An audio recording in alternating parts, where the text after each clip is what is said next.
Olá a todos, sejam bem-vindos a mais um estudo no canal Clamando no Deserto. Nesse momento nós vamos estudar o estudo do livro de Lucas Banzoli, A Lenda da Imortalidade da Alma. Logo mais nós iniciamos com uma oração e aí vamos explicar direitinho. Que Deus nos abençoe.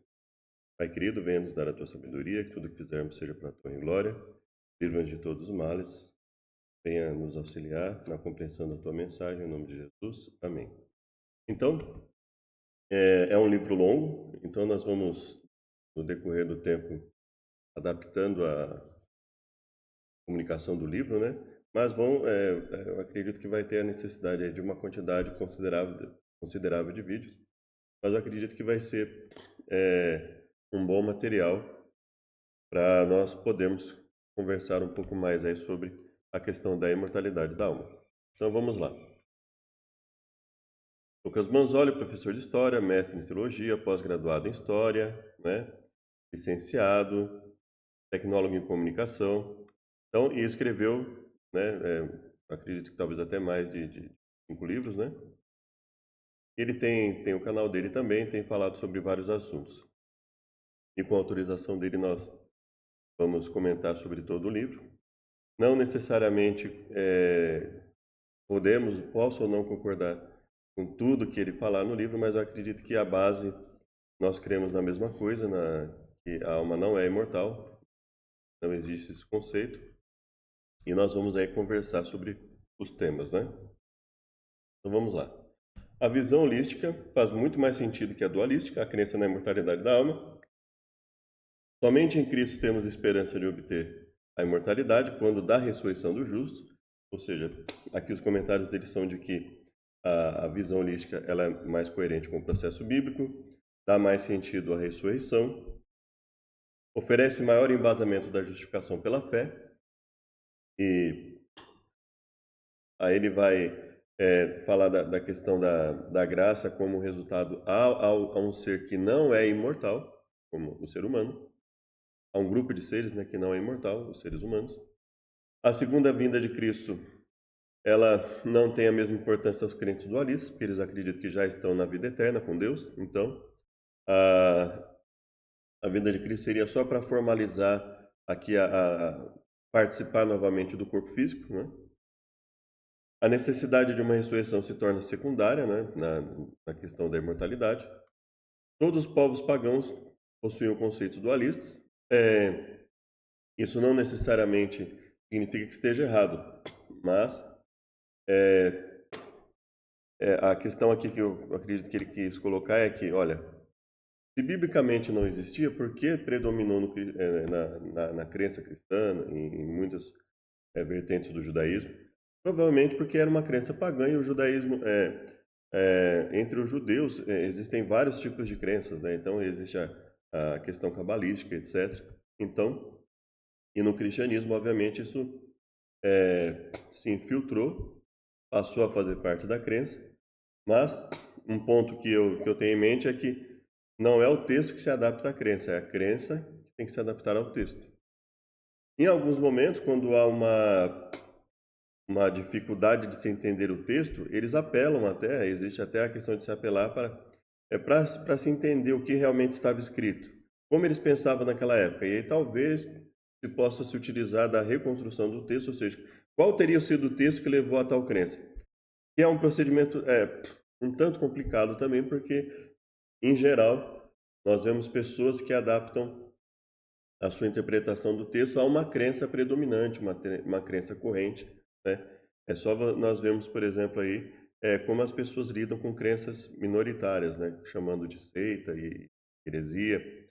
Então, nós vemos que muitas vezes a base está numa crença corrente, uma crença predominante em algum momento, e não necessariamente no que o texto diz.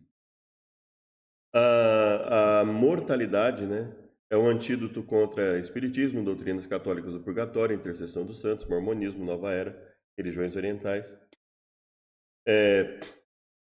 Existe uma questão de se entender melhor a questão do inferno, do amor divino, quando se vai para a ideia de que não haverá uma punição eterna, como o inferno eternamente arder, as penas inteiramente desproporcionais à culpa dos penitentes, ou seja, penitentes cometem erros em um momento finito aqui no planeta e são punidos infinitamente, né? Indefinidamente. Indefinidamente não. Enquanto houver a eternidade, né? Eles vão estariam lá punidos, né? Segundo alguns conceitos. As escrituras não autorizam qualquer conceito de alma ou espírito imortal.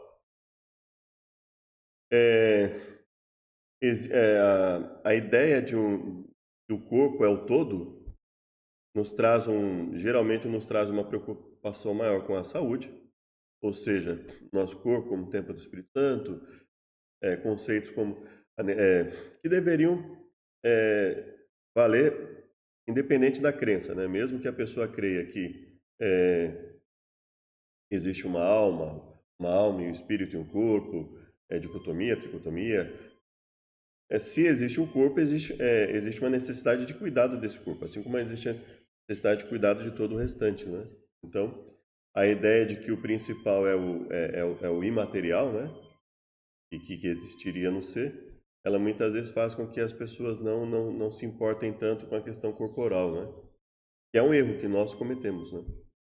Independente da crença, mas que a ideia de uma alma imortal e que o corpo é só um receptáculo, etc., ela acaba enfraquecendo essa ideia do cuidado com o corpo, né? Porque ele seria secundário em relação a qualquer outra coisa. A Bíblia fala dos santos ressurretos habitando este planeta purificado. Não são um retiro espiritual remoto e inconsequente de algum recanto do espaço. Os novos céus e nova terra, por exemplo, quando vai se comentar Isaías 65:17. Os que morrem estão na memória de Deus e Ele conhece cada um de nós.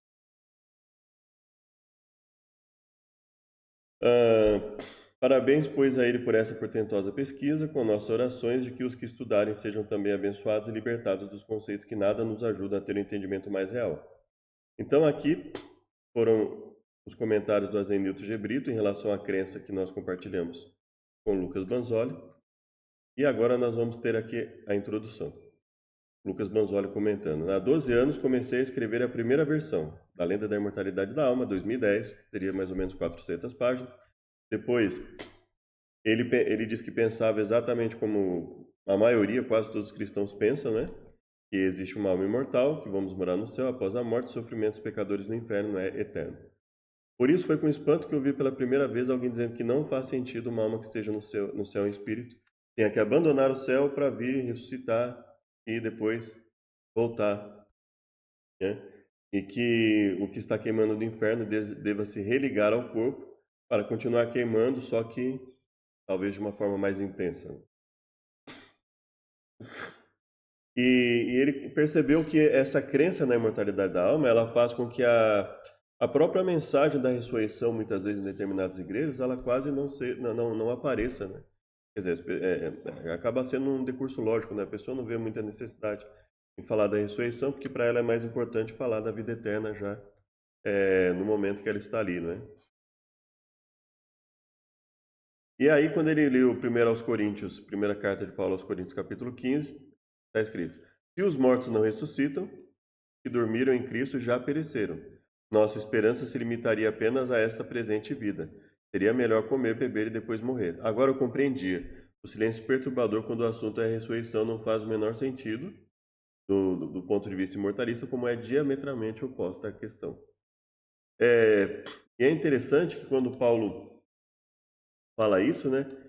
Ele fala assim, esse é uma discussão que não teria muito foco, principalmente no cristianismo atual, mas se a gente for parar para pensar, por que se Cristo não ressuscitasse, a nossa esperança seria vã, se não houvesse necessidade da ressurreição para a vida eterna? Se não houvesse necessidade da ressurreição, se a ressurreição fosse secundária, Cristo sequer precisaria ressuscitar, né? Se eles já acreditassem que Cristo e todos os seres, no momento da morte, se a Bíblia ensinasse isso, no caso, né? Não que eles acreditassem, porque não é a crença que determina o texto. Mas se o texto bíblico de Gênesis, vamos pensar nas pessoas daquela época, tendo em mão Gênesis a Malaquias, E de repente seria proposta para ela a crença na imortalidade da alma, né? Bom, elas não precisariam da ressurreição de Jesus, porque afinal de contas ele já estaria de forma imaterial, sendo recompensado pelo, pelo sacrifício que ele fez, e os que estivessem lá no céu já estariam bem, então não haveria necessidade de uma ressurreição se a ressurreição não fosse vista por essas pessoas como a vitória sobre a morte. Porque, afinal de contas, a vitória sobre a morte já estaria na própria alma ou no próprio espírito lá no céu, vivendo com Deus. Então, não faria sentido esse raciocínio de que, se Cristo não ressuscitou, é vã a nossa fé. Mas por quê? Né? Por que haveria uma necessidade de ressurreição se a alma fosse imortal? Então, se há uma necessidade de ressurreição, então não há alma imortal.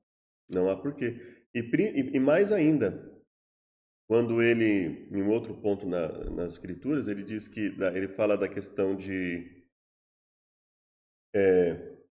olha, eu vou explicar para vocês, para que vocês não sejam como os demais que não têm esperança com relação aos mortos, né? Paulo fala que iria explicar para as pessoas para que elas não fossem como os demais que não têm esperança. E aí ele fala, porque no momento, no abrir e fechar de olhos, né, a trombeta soará, os mortos em Cristo ressuscitarão primeiro, depois nós, os que ficarmos vivos, ou seja, os que ficarmos vivos por ocasião da volta de Jesus, ele poderia estar ou não, ele acreditava que poderia estar, mas ele não estava determinando que ficaria, né, nesse caso.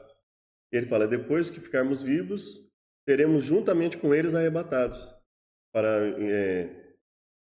o encontro com eles nas nuvens, estaremos com o Senhor nos ares, né, e assim estaremos para sempre com o Senhor. E aí ele fala, portanto, consolai-vos uns aos outros com essas palavras. Mas qual a necessidade de consolar com essas palavras, se eles já crescem que existe uma alma imortal que já estaria lá no céu, né, feliz, sendo recompensada com a vida eterna? Eles não estariam sem esperança. Não faria sentido esse texto também. Eles não estariam sem esperança. Mas como vocês devem saber, eu não sou paulinista, eu não baseio as crenças em Paulo, eu baseio as crenças no contexto bíblico e coloco Paulo sujeito ao que está escrito. E um dos principais pontos é Gênesis a Malaquias, mas veja que na própria fala de Paulo não faz sentido a ideia da imortalidade, principalmente quando ele vai falar dessa questão da volta de Jesus. Ele diz assim, para que não sejam como os demais que não têm esperança, e ao final ele fala, portanto, consolai-vos uns aos outros com essas palavras, ou seja, fora da ressurreição, ele fala, olha, é para que vocês não fiquem sem esperança, por que ficar sem esperança se a alma é imortal? Eles já estariam felizes com a esperança de que, olha, quando eu morrer eu vou encontrar com as pessoas que já estiverem salvas lá no céu. Então veja que quando ele fala do estado dos mortos, para que as pessoas não tenham esperança e vinculam a ressurreição, isso só faz sentido se a ressurreição for a única esperança de vida novamente. A conclusão de Paulo é que não há vida após a morte, senão pela ressurreição. A conclusão dos cristãos atuais, ou pelo menos da esmagadora maioria, é que a ressurreição é fundamentalmente inútil ou sim, só um ato formal ali para um corpo ali, um motivo a mais, sei lá, para ter mais sensações, mas que na verdade é secundário. Então, para a imortalidade da alma, a ressurreição é secundária. Para aqueles que não creem na imortalidade, como eu que creio que o ser humano é mortal, não existe nenhuma entidade no ser humano imortal. Então, ou seja, nós não temos uma alma imortal, nós não somos uma junção de um ser imortal mais o corpo mortal. Não, nós somos mortais, teremos a imortalidade condicional por ocasião desse prêmio de Deus pela ressurreição. Então vamos lá. Se o nosso verdadeiro eu é a alma, e se essa alma estaria no céu com ou sem ressurreição, qual a necessidade da ressurreição? Seria só, como alguns colocam, intensificar o sentido, né, de benefício, de sofrimento. Por que Paulo diria que sem ressurreição do corpo seria melhor viver de uma forma hedonista? Comer, beber e morrer, né? Por que seria? O que explica o fato da ressurreição ser tão onipresente cartas doutrinárias apostólicas, mas estão esquecidas nos púlpitos. Então é porque realmente quando você, principalmente se você pegar a parte que Paulo fala para consolar com a ideia da ressurreição e para que não sejam como os demais que não têm esperança, quando você pega essa parte fica difícil alguém defender que havia uma crença na imortalidade da alma nesse momento, porque simplesmente a fala de Paulo não faria sentido. A pessoa ia ler e falar assim, mas como assim ser como os demais que não têm esperança, se nós cremos numa alma imortal? Nós não estamos sem esperança, nós estamos na esperança que a alma é imortal e que já estão gozando das bênçãos lá no céu, não é? Se o nosso verdadeiro eu é a alma e essa é imortal, todo o clímax recai na partida da alma do corpo. Se nós somos um ser integral e a alma morre, toda a esperança recai inteiramente na ressurreição. O problema não está nos pastores ou padres, está na própria doutrina, na qual realmente faz pouco sentido. Embora relativamente poucos brasileiros se declarem espíritas, pesquisas recentes mostram que metade crê na reencarnação, que é o oposto da ressurreição. 27% da população americana declarou ter tido encontros com parentes mortos. Viúvas e viúvos relatam encontros com seus cônjuges falecidos com o dobro da frequência, 51%. Então veja, um país teoricamente protestante, mas com essa ideia da imortalidade da alma, e aí existe essa brecha para que alguns seres, por exemplo, além talvez da nossa dimensão, né, nós cremos que existam seres bons que servem a Deus, e existem seres que se rebelaram contra Deus. E considerando o que está lá em Jó a respeito de Satanás, ele, quando ele tem determinadas permissões, ele pode fazer diversas coisas para prejudicar. E uma delas, obviamente, poderia ser essa simulação, simular um ente querido que faleceu, aproveitando-se da crença da pessoa, né? E aí ele adentra, então a pessoa tem a Bíblia dentro de casa, mas a interpretação dela levaria a conceitos que não fazem parte das Escrituras. Oscar Cullmann cita como exemplo a decisão da Congregação do Santo Ofício, um dos órgãos mais importantes da Santa Fé, o mesmo que era responsável pela Inquisição, em 29 de julho de 1944, segundo a qual a fé no retorno visível de Cristo não pode ser ensinada como certa, devido à progressiva quantidade de teólogos católicos questionando esse ensino. Então veja, basicamente isso seria ter formalmente a Bíblia, você tem a Bíblia lá na mão, mas você abre mão de várias coisas que estão escritas ali. Então é assim, eu determino o que eu creio, né? E aí a preocupação, né, é alcançar o paraíso imediatamente. Essa crença pouco tempo ou interesse deixa para a segunda vinda do Senhor, que é a ressurreição do corpo. A fala de Abraham e Kuyper, a maioria dos cristãos não pensa muito além da sua própria morte, já que, conforme o Samuel Bacchiocchi, né, não haveria muita necessidade disso. E aí existe uma questão de isso não seria a mesma fala da serpente com outra roupagem, né? Certamente não morrereis, né? A ideia de que não haveria nenhuma consequência, né? O ser humano não se tornaria mortal ao comer do fruto da árvore do bem e do mal. E aí Deus fala, agora que o homem é como um de nós, semelhante a um de nós, Adão e Eva não se tornam deuses, obviamente, mas eles se tornam como Deus, semelhantes a Deus, no sentido de conhecer o bem e o mal. Foram criados semelhantes em outros aspectos e passam a ser semelhantes no sentido de conhecer o bem e o mal. É algo também que nós não sabemos exatamente qual seria o que seria exatamente isso, mas uma das coisas é que eles passariam a ter uma certa malícia, né? Quando eles se veem um ao outro nus e se sentem envergonhados. Sem a imortalidade, não haveria necromancia, invocação dos mortos, reencarnação, metempsicose, adoração de imagens de gente morta, procissões com essas imagens, reza pelos defuntos, culto aos mortos, intercessão e canonização dos santos, purgatório, limbo, missa de sétimo dia, finados, veneração de relíquias, de quem morreu, qualquer coisa que envolva nova era, espiritismo, ocultismo, gnosticismo, esoterismo, misticismo quântico e tudo mais se relaciona a isso. Não significa que os cristãos que creem na imortalidade creem em tudo isso, mas que obviamente é uma porta de abertura. Se você retira a imortalidade da alma, tudo isso cai por terra.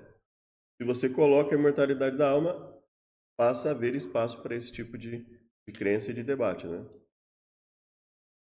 É justamente porque a maioria dos cristãos acredita ser possível, ainda que errado, o contato com os mortos, que tanta gente dá crédito às aparições marianas, cartas psicografadas. Até houve um caso, se eu não me engano, aqui no Brasil, né, em que uma carta psicografada teria sido usada num julgamento de tribunal do júri, né? Depois a gente vê melhor isso aqui, mas se eu não me engano foi isso que aconteceu, né? A plenitude de defesa, né? Ou seja, poderia ter se utilizado de uma carta psicografada para ali defender um réu, né? Percepções extrasensoriais e experiências fora do corpo. Quando Oscar Cullmann, um dos maiores teólogos, se posicionou contra a imortalidade da alma, ele não recebeu um tapinha, mas uma onda impetuosa de ataques de cunho emocional, como ele mesmo descreve.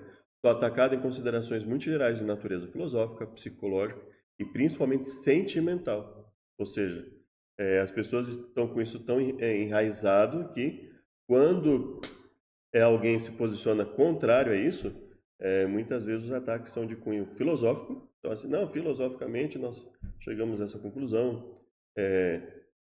Emocionalmente, mas como assim? Eu tive uma sensação a respeito disso, né? Então, mais ou menos nesse sentido, e as pessoas passam a atacar realmente, né? Mesmo após entender que a ressurreição realmente significava para os primeiros cristãos, demorou algum tempo até que eu me desprendesse dos laços que me amarravam à crença tradicional. E não foi senão depois de muita resistência que todos foram desamarrados. Isso acontece quando a gente alimenta uma crença, quando a gente faz parte de uma igreja, e não só de uma igreja, né? Os ateus aí muitas vezes eles se colocam como os arautos da imparcialidade. Na realidade, eles estão presos a uma crença, né? E a própria forma com que eles muitas vezes atacam as pessoas, atacam ali uma determinada crença, isso já mostra para nós que existe sim uma dificuldade de se desprender de uma crença. Quando alguém carrega uma crença ateísta, né? Ou principalmente quando ela muda da crença teísta para uma crença ateísta, ela tem uma dificuldade muito grande de admitir, né? Imagina só, você cria em Deus, aí de repente falou, não, estou errado. Aí de repente você fala assim, poxa, agora eu percebi que eu estava errado ao deixar de crer em Deus, não então ele tem uma dificuldade de voltar a crer. Então, já teve que admitir estar errado uma vez, vai ter que admitir de novo? Então muitas pessoas têm essa dificuldade. E aquele que de repente sempre foi ateu, ele também vai ter uma dificuldade de deixar de ser, assim como uma pessoa que não é ateia, né?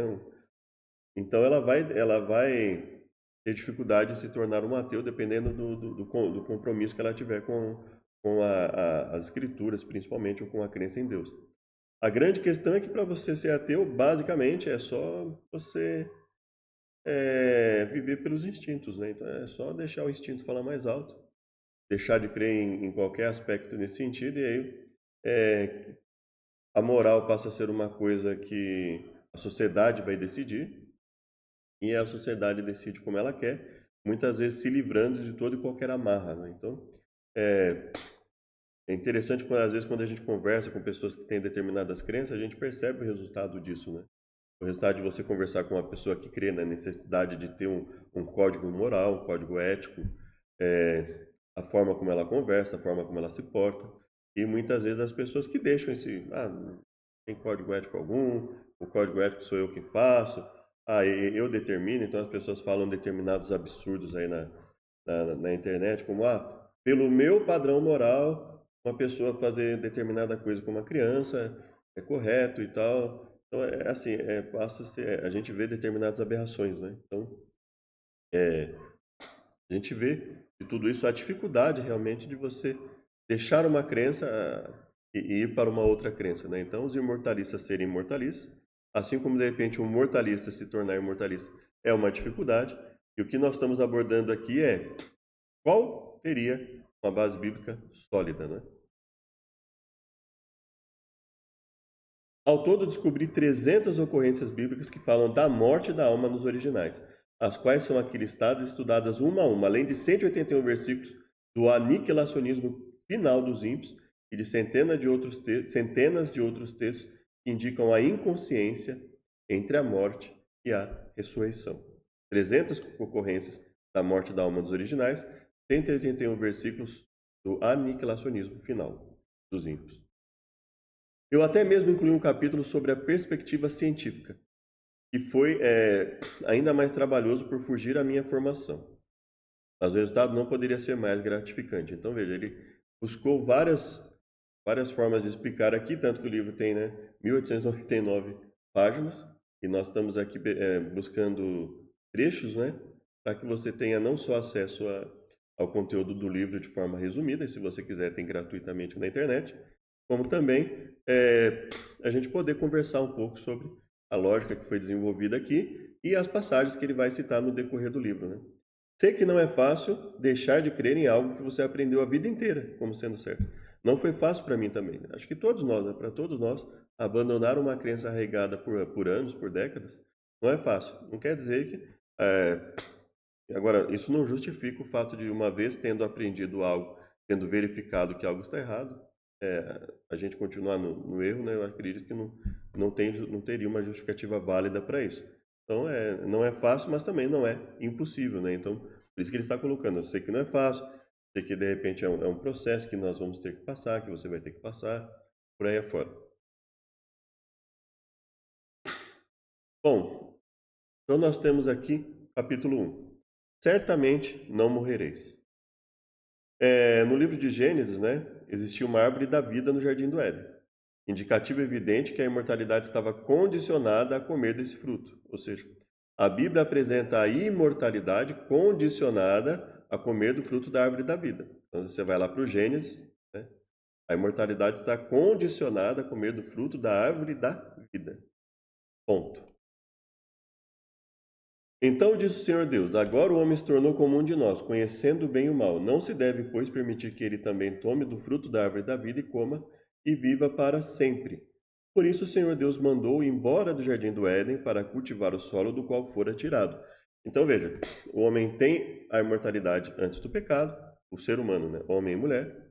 Depois do pecado, eles não têm mais imortalidade. Então é isso que a Bíblia coloca, Tem imortalidade antes, não tem imortalidade depois. A Bíblia associa a imortalidade a comer do fruto da árvore da vida. Não existe nenhum elemento aqui que sequer indique a existência de uma alma imortal. Inclusive a Bíblia fala, Criou o homem do pó da terra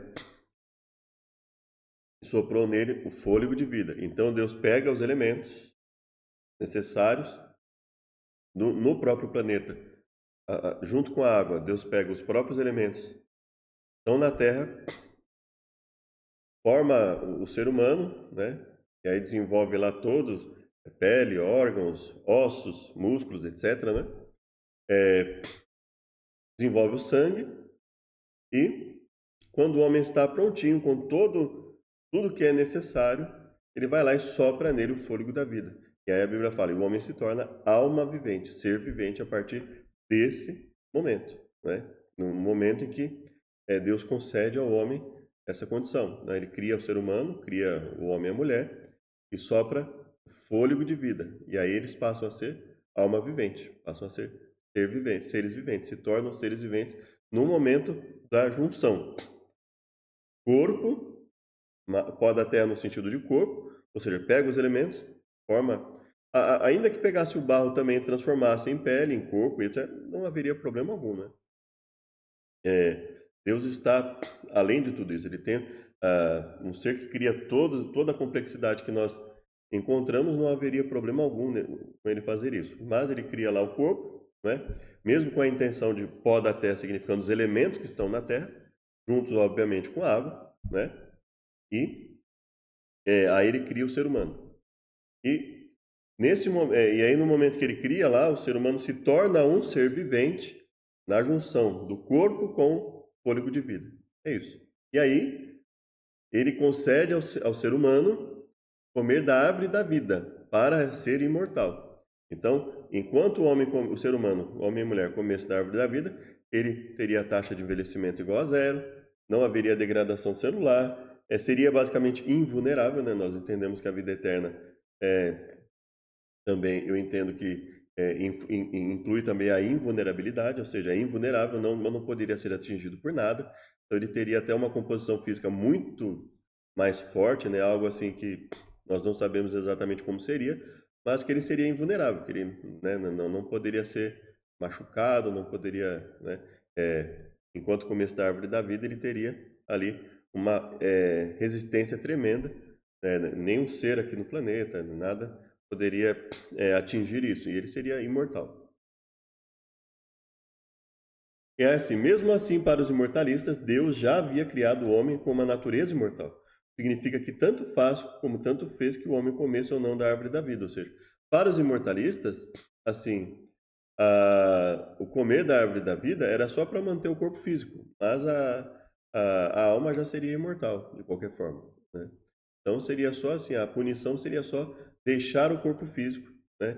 E aí, quando a Bíblia fala, para que não coma e viva eternamente, para que não coma e viva eternamente, não há nenhum elemento ali que sequer indique que haveria uma alma imortal. Então isso foi uma criação posterior, obviamente, que não está de acordo com o texto. O texto não coloca nada disso. Tudo que o texto coloca é que o ser humano como um todo teria acesso à vida eterna comendo do fruto da árvore da vida. Quando ele perde esse acesso, o ser humano como um todo morre, torna mortal e depois vem a falecer. Ou seja, não haveria espaço aqui para a imortalidade da alma. Por que se preocuparia tanto em proteger a árvore da vida para que o homem não comesse e vivesse para sempre se ele já havia criado com essa essência imortal, né? Se Deus criou o homem com uma alma imortal, e é interessante que o texto é assim, ó, para que não coma, assim, agora que ele é como de nós, conhecendo o bem e o mal, para que não coma e viva eternamente, ele retira. Ué, mas se ele ia viver eternamente, então não deu certo. Tirar a árvore da vida não iria fazer com que ele não vivesse, para que o ser humano, homem e mulher, não vivessem mais eternamente.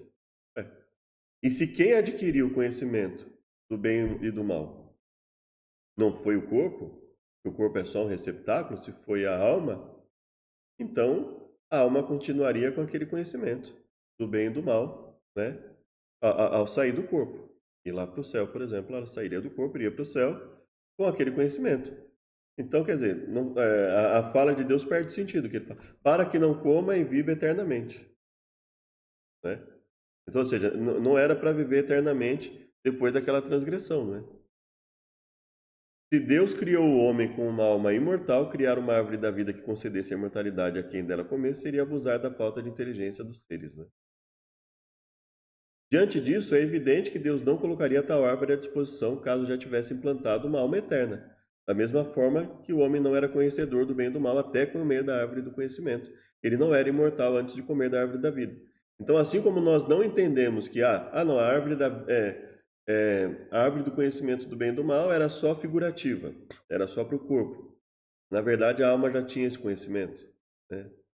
Não tinha, né? Nós não entendemos assim. Da mesma forma, nós não entendemos que eu não entendo também que já houvesse imortalidade antes fora do fruto da árvore da vida. Não existe esse conhecimento até esse momento aqui. O que a Bíblia está mostrando é que o homem não foi criado naturalmente imortal e tampouco se tornou um.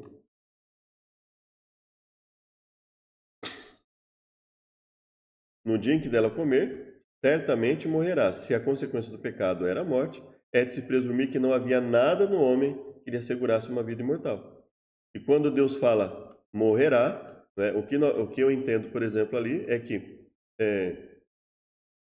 o sacrifício que foi feito ali, quando Deus providencia peles de animais para o ser humano, considerando aqui que o homem não comia carne, se você olhar lá, a carne só vai ser liberada para Noé depois ali do dilúvio, né? Ou seja, muito tempo depois, né?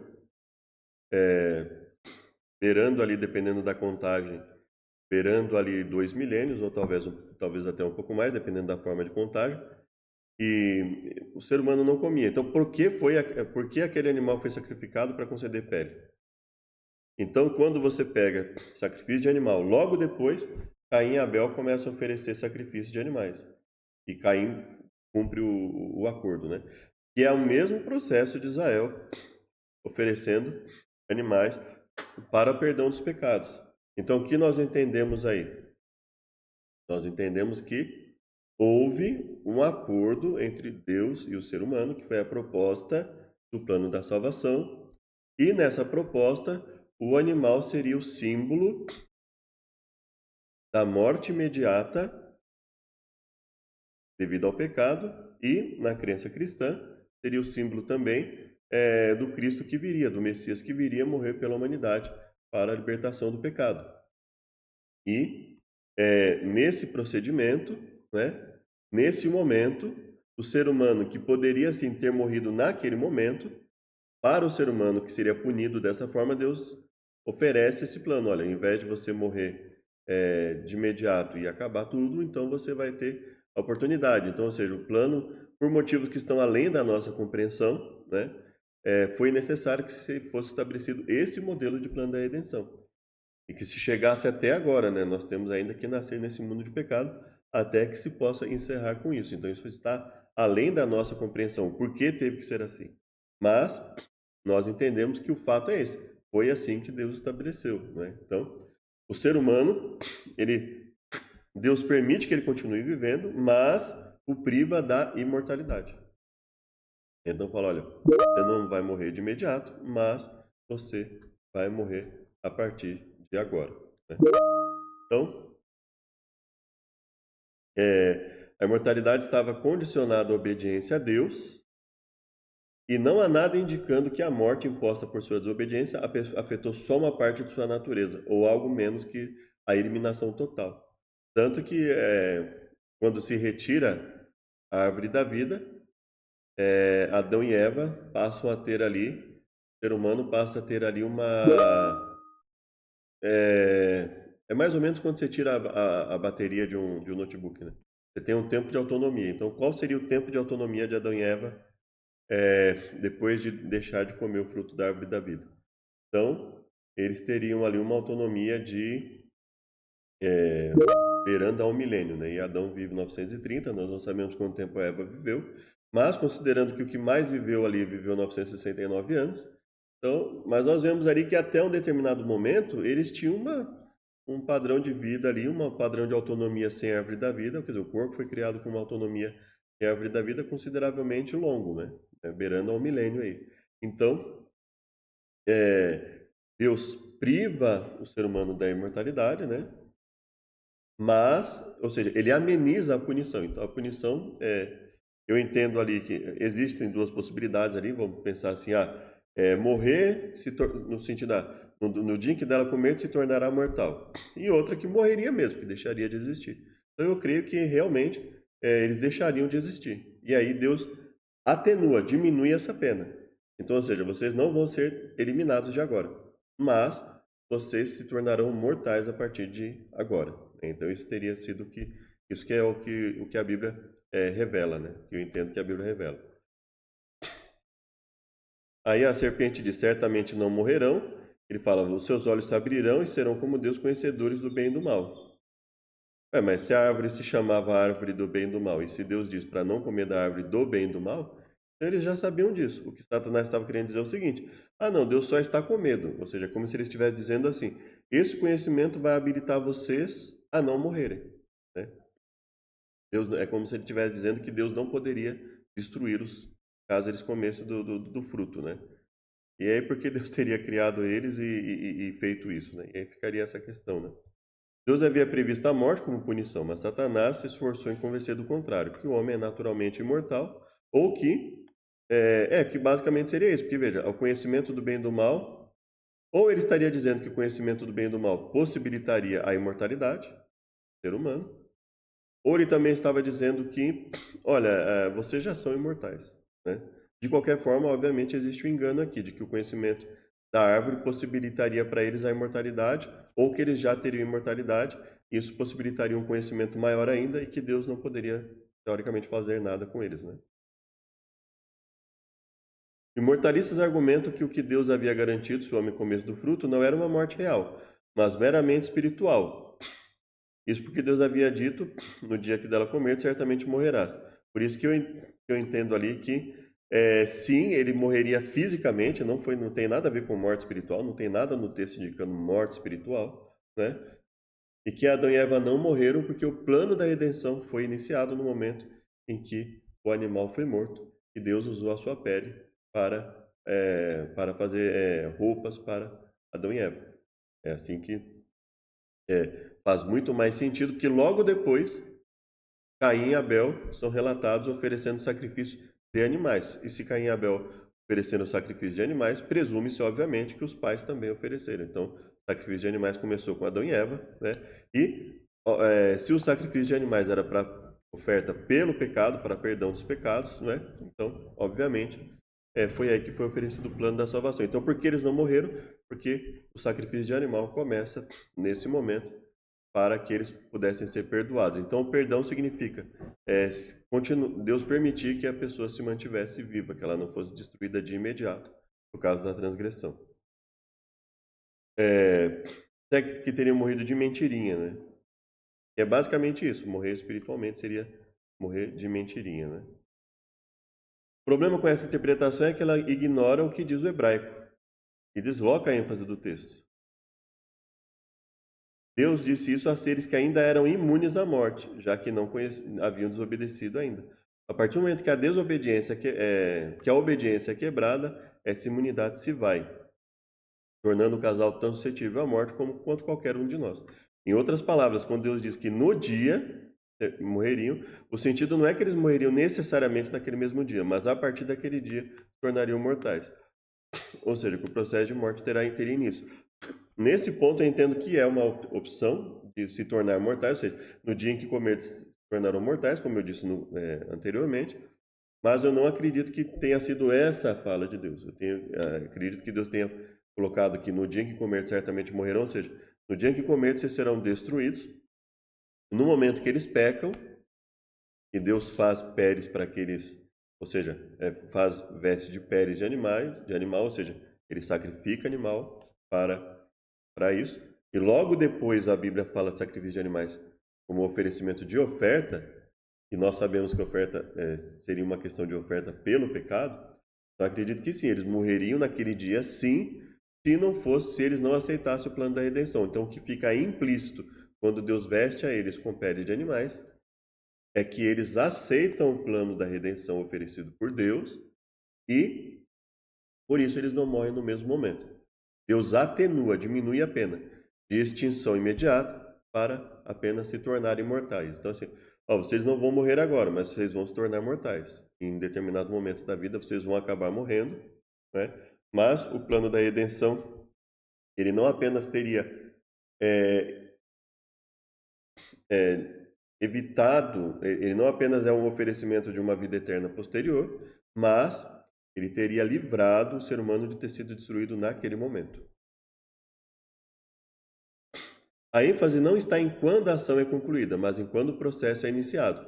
Então, o que ele está colocando aqui, até na questão do cigarro, de cigarro mata, etc., né? Uma força de expressão. E eu entendo que isso seria uma possibilidade, mas eu entendo ali que o plano da redenção foi colocado. Eu entendo que eles morreriam, sim, naquele dia, se eles não aceitassem o plano da redenção. E aí, a partir daquele momento, o sacrifício é oferecido e com a pele dado ao ser humano a condição de usar da própria pele de animal como proteção, né? Deixa eu ver se tenho aqui. Do Pentateuco, né?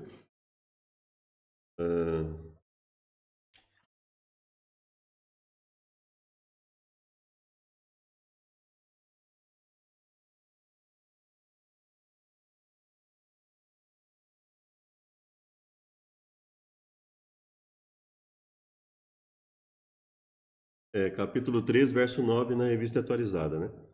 Chamou Deus ao homem e perguntou onde estás, né? E aí ele fala que ele teve medo. E ele fala, a mulher que me deste por esposa, essa me deu da árvore. E aí tem toda o que nós não vamos colocar agora, né? Então ele fala da punição ao homem, à mulher, à serpente, né? Também nós não vamos comentar agora da questão, né? O que eu entendo ali que alguns ou muitos entendem é que efetivamente como a serpente enganou a Eva, porque não foi a serpente que falou, né? Então, eu entendo ali que daria sentido, que dá mais sentido e condição ao texto. Não que eu desconfiasse que Deus pudesse fazer uma serpente que falasse, não tem nenhum problema com isso. Porque, obviamente, quem faz o mais faz o menos. Quem faz todo o universo com a complexidade que existe, isso não seria nada para Deus. Mas o que eu entendo ali é que, por que a mulher ficou impressionada com a serpente falando? Por mais que ela fosse ali, o texto fala, né? Ela era mais, vamos colocar aqui, ó, a mais sagaz de todos os animais selváticos, e não houve punição para que a serpente deixasse de falar. E se não houve punição para a serpente deixar de falar, por que ela deixou de falar? É porque ela não fala. O indicativo que não foi ela efetivamente que falou. Quando eu olho, por exemplo, para Jó, e eu vejo lá a capacidade de Rassatan, de Satanás, eu entendo que Satanás teria usado a serpente, simulado uma fala na serpente, e a mulher vendo isso, teria pensado o quê? Bom, se a árvore do conhecimento do bem e do mal dá essa capacidade, não só a serpente falar, mas a serpente desenvolver um raciocínio tão avançado, né? Mas principalmente pelo fato da serpente falar, né? Então ela teria, eu entendo que ela teria associado a fala da serpente a uma capacidade dada pelo fruto, porque senão não faria sentido. A serpente chegar lá nela, começar a falar e do nada ela simplesmente ir lá e comer. Então, agora, se você pensar que o próprio fato da serpente falar teria causado, ainda que a mulher falando ali normalmente com ela, mas ela ficou admirada da serpente falar e obviamente, o próprio fato da serpente falar e com essa junção de que, olha, tá vendo? No dia que você comer, no dia que você comer, você vai ter o conhecimento e não vai acontecer nada. Olha, eu comi, não aconteceu nada comigo, né? Ou seja, isso teria ficado implícito no texto, porque a serpente não é punida com a perda da fala, mas ela deixa de falar. Então ela não falava naturalmente, então alguém estava falando por ela. Eu entendo ali que seria o próprio Satanás simulando a fala na serpente, e por isso a mulher, tendo ficado admirada com isso, né, acreditou que seria possível realmente aquele fruto ser comido e não morrer. Por isso eu entendo que isso reforça a ideia de que a morte dada a Adão e Eva seria a morte imediata. Não estou colocando um concreto teológico nisso, obviamente, mas estou dizendo o seguinte, que eu entendo aqui. Isso reforça o fato de que a morte seria imediata. E que no momento que ela vê que a serpente está falando e não morreu, ela teria subentendido que isso teria sido o poder da árvore do conhecimento do bem e do mal. Ou seja, se a serpente comeu e não morreu, então faz sentido ela falar que eu vou comer e não vou morrer. E por isso ela teria comido, e não só comido, mas também dado a Adão, que cedeu e comeu. Então é assim que eu entendo. Ou seja, que a morte teria sido naquele momento, né? Mas olha só o que diz aqui.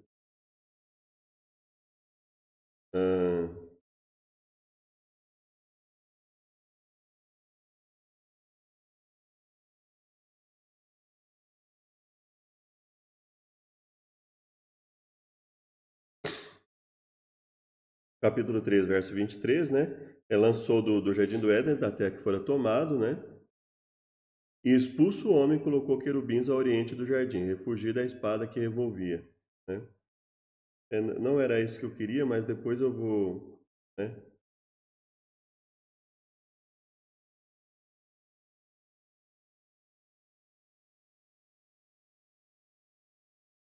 Aqui, capítulo 4, verso 3. Caim trouxe do fruto e Abel trouxe das primícias do seu rebanho e da gordura deste, né? E agradou o Senhor de Abel e da sua oferta. Ou seja, essa oferta de animais. Se você pensar nessa oferta de animais, né? Se você pensar nessa... vamos ver aqui... Para não prejudicar o estudo, né? Aqui, capítulo 3, verso 20. E deu o homem o nome de Eva, a sua mulher, por essa será mãe de todos os seres humanos. Fez o Senhor Deus vestimenta de peles para Adão e sua mulher, e os vestiu, vestimenta de peles. E lá no capítulo 4, verso 4, diz que Abel trouxe das primícias do rebanho e da gordura deste. Ou seja, quando a gente associa os dois textos, nós estamos falando do quê? De oferta pelo pecado, plano da redenção. Então teria, é assim que eu entendo, né? E aí o plano da redenção foi oferecido ao ser humano para que pela ressurreição, pela proposta de ressurreição, né, ele tivesse a oportunidade de ser resgatado novamente. Então ele ofereceria o sacrifício de animais para perdão dos pecados, para que ele não fosse destruído de imediato e pelo perdão dos pecados, ou seja, o perdão sendo oferecido, mas com as consequências. Olha, você cometeu um erro grave, né? Cometeu um erro, mas nesse caso especificamente, erros graves que eles cometeram, e você vai ser punido, mas eu vou dar oportunidade. No entanto, eles perceberam com o tempo que esse plano era mais complexo do que eles imaginaram, e nós estamos até hoje aqui, né? Então, mas basicamente isso não foge da questão, né? O que deixa esse sentido ainda mais evidente é uma sutileza no texto, porque é engolida pelas traduções. Traduzido por certamente morrerás, a palavra no hebraico seria mut tamut. Mut tamut, né? E são dois tempos diferentes da palavra morte. Literalmente traduzido, morrendo morrereis, ou seja, vocês vão morrer mesmo. Por isso que eu entendo que não seria simplesmente se tornar mortal também. Olha, vocês vão morrer mesmo, é certo que vocês vão morrer. É por isso que possivelmente que a serpente teria dito, é certo que não certamente não morrereis. Então, ou seja, é como se Deus estivesse dizendo aqui, ó, definitivamente vocês vão morrer, vocês vão deixar de existir. A serpente teria dito, definitivamente vocês não vão morrer. Né? Como os tradutores acharam tal coisa demasiadamente redundante, traduziram por morrereis, o que encobre a ênfase, né? Inclusive tem vídeos, acho que do Rodrigo Silva, né, talvez de outros pregadores também, que informam essa questão, né, de como eles, que quando eles queriam enfatizar alguma coisa, que eles, basicamente, eles enfatizavam com a repetição, né, como quando Jesus, por exemplo, Lázaro sai para fora, né, enfatizando, né, que ele queria algo imediato, ele queria era algo certo que iria acontecer. Né? Ao dizer morrendo, morrereis, deslocava toda a ênfase para o momento no qual aquela morte se concretizaria. Isso parece redundante, mas não é. Significa que o processo teria início ali, mas só se consumaria de fato no futuro. E ele começaria a morrer naquele momento. Eu já entendo que essa ênfase não seria no sentido de ele começar a morrer a partir daquele momento, mas que a morte seria certa. Né? A interpretação, conforme Bacchiocchi, por exemplo, figurativa dificilmente pode ser defendida pelo texto. Veja que assim, eu estou colocando esse ponto, mas mesmo pegando essa questão que o Lucas coloca, obviamente é possível, mesmo colocando isso fica evidente que a questão ali não era indicar imortalidade da alma naquele momento, ou seja, todo o texto caminha contrário à imortalidade da alma. Né? De um estado em que lhes era possível não morrer, imortalidade condicional, ou seja, desde que eles obedecessem a Deus não morreriam, passa uma condição que era impossível não morrer. Aí John Locke também coloca, dali até a morte efetiva, nada mais foi que o período de um prisioneiro condenado, e entre a condenação imposta e a execução, que era líquida e certa. Então, assim, eu divirjo só nesse detalhe de que, assim, na fala de Deus, certamente morrereis, né, morrendo morrereis, no dia em que comerdes morrereis, a ideia de que eles efetivamente deixariam de existir. E essa pena foi atenuada pelo plano da redenção. Né? Deus oferece o plano da redenção, ou seja, não apenas vocês vocês não vão ser destruídos agora, como também vocês têm a oportunidade da vida eterna pela ressurreição. Tudo isso estaria implícito ali nas peles de animais, que posteriormente Deus vai revelando gradativamente, seria ali o sacrifício de animais, né, para a oferta. Até mesmo autores imortalistas que conhecem isso, como Budi Hodge. Acredito que seja isso, Budi Hodge, né? Na Answer in Genesis, né? O hebraico diz literalmente, morrer, morrer, com dois tempos verbais diferentes, morrendo, morrerás. O que pode ser traduzido como certamente morrerás ou morrendo, morrerás. Indica o início da morte no sentido incoativo, começo da ação. Finalmente culmina com a morte. Então, existem essas duas possibilidades. Eu teria que ver se no hebraico a repetição de palavras indicaria apenas o início de uma ação. Eu creio mais na ideia de que a repetição de palavras ela indica a ênfase de que algo é certo que vai ocorrer, né? Mas, de qualquer forma, as duas possibilidades, as duas colocações aqui invalidam a ideia de imortalidade, né? Há principalmente duas formas de tradução, uma literal, palavra por palavra, e outra equivalência dinâmica, né? Isso é difícil para os leitores do português entenderem, o que seria só colocar um comentário abaixo, né? Muitas Bíblias antigamente tinham já ali referência bíblica, né? Dentro daquela referência bíblica era só você colocar um equivalente, né? Ou seja, é certo que você vai morrer, seria algo equivalente assim, né? Por exemplo, uma delas, né? Ou, ó, o processo iniciaria a partir dali, né? Seria opções ali, né? Colocar ali possibilidades de interpretação. Já que não há mudança de ênfase quando uma palavra é repetida. A Vulgata permite tais construções. De fato, traduz a expressão como morrer morrendo ou morrendo tu morrerás. Não há nada no texto que sugira que Deus havia previamente explicado que o conceito de morte não era a morte natural, mas uma morte espiritual. Não há nada no texto indicando isso, né? Pelo contrário, o texto dá a entender que assim, ó, a morte seria certa e por isso a serpente teria dito que a morte não seria certa, né? Certamente não morrerás, dando a ideia de que a ênfase de Deus ali seria sido, olha, é certo que você vai morrer. É certo que você vai ser destruído, não existe possibilidade de outra coisa. E aí a serpente, por isso, teria usado a expressão, né? Mas, assim, não estou colocando um concreto teológico nisso e não estou invalidando o raciocínio do Lucas, pelo contrário, só estou dizendo que, mesmo colocando as duas interpretações, ainda assim a ideia de imortalidade ela não cabe aqui, né? Um dos princípios é que nós temos que nos comportar tentar nos comportar como os receptores originais do texto. Qual teria sido o significado do texto para eles, né? Apelar para um conceito teológico de morte espiritual seria anacronismo, ou seja, não tem nada no texto indicando que existisse essa possibilidade naquela época, né? E aí muitas pessoas elas fazem isso nos dias de hoje, né? Ah, qual é o significado do texto para mim, esse tipo de coisa, né? E aí, isso faz parte de uma revelação posterior que nós não vemos no texto em nenhum lugar no Gênesis, né? O cerne não era quando, mas que ele morreria. E nisso eu concordo, né? Independente de o texto já dizer que ele morreria de imediato ou não, o que Deus diz é que é certo que ele morreria.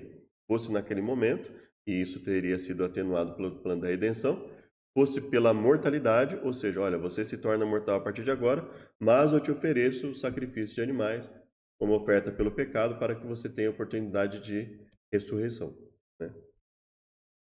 É certo que ali todo o texto indica que a imortalidade continuou sendo condicional e não haveria nada imortal no ser humano que não fosse condicionado pela obediência ou pelo plano da redenção e posterior ressurreição, né? Quando os imortalistas dizem que o nosso verdadeiro eu é a alma imortal e o corpo é só uma capa, o que eles estão querendo dizer é que a nossa verdadeira essência nunca sofreu ou sofrerá a consequência do pecado. Basicamente é isso, né? Ou seja, nunca vai morrer. A advertência de Deus no princípio não há qualquer sugestão de que uma parte dele era imortal, ou seja, que no dia em que comer, morrerás, né? Não há qualquer sugestão de que uma parte dele era imortal, né? Eu também eu também desconheço, né? Teria que estudar para ver, mas eu desconheço a ideia de que no dia que comer se tornarás mortal, né? Que eu sei que é uma possibilidade, sim, mas eu acredito que aparentemente o que consta na Bíblia é que a ideia aqui fosse que eles iriam realmente morrer, né? Aqui tem a questão Ezequiel Gomes comenta também, né? Todas as imoralidades, tudo isso, não pertence à nossa alma imortal, mas só ao campo material do corpo. Então existem as pessoas que têm essa ideia também, né? E aí ao vencedor daria o direito de comer da árvore da vida. O Apocalipse ela é refletindo a ideia de imortalidade pela ressurreição. Aí tem vários textos no Apocalipse no livro, né? E aí, basicamente, nós encerramos aqui no capítulo 1 com essas falas. Se Se você quiser, você pode ter acesso ao livro. No próximo vídeo a gente fala do capítulo 2, né? Deus os abençoe. Seja com cada um de nós. Senhor, muito obrigado por esse estudo. Te agradecemos em nome de Jesus. Amém. Obrigado e até o próximo vídeo.